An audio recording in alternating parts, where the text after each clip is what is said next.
2036 में ओलंपिक होने वाले हैं और उस ओलंपिक में संत श्री आशाराम जी बापू आश्रम की भूमि भी उस मैदान को बनाने के लिए कहीं न कहीं निमित्त बन रही है कि इस आश्रम के लिए शायद शासन की नोटिस आई है। तो मैं शासन से भी चाहूंगा, जैसे हमारे महापुरुषों की जन्मभूमि सुरक्षित है, ऐसे कहीं न कहीं पूज्य बापू जी की तपोस्थली है, तो पूरे परिसर को सुरक्षित करना है, कर लीजिए। परंतु ये जो 10-12 एकड़ जमीन है जहाँ साधना स्थली बनी है, इसे शासन को पुनर्विचार करना चाहिए और इस जगह को छोड़ करके विकास के कार्य करना चाहिए। 17,000 बाल संस्कार केंद्र चलते हैं, जिसका प्रमुख सेंटर यही है और अन्य भी वहां पर गुरुकुल परंपरा भी चालू है 2006 से।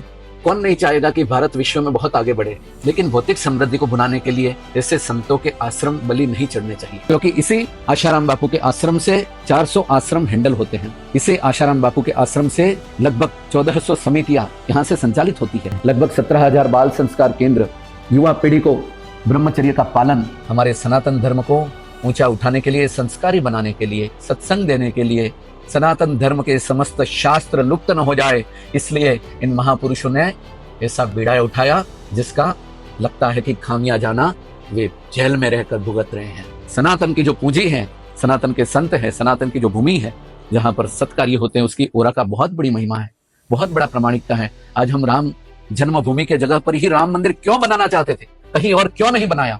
आज कृष्ण जन्मभूमि के स्थान पर ही क्यों कृष्ण मंदिर बनाना चाहते हैं, कहीं और क्यों नहीं? ये कृष्ण की भूमि है, ये राम की भूमि है, कोई और विकल्प देखना भी चाहिए। और यदि विकल्प है तो हाथ जोड़कर निवेदन है कि विकल्प का चयन किया जाए, ऐसे आश्रम को बहाल रखना चाहिए।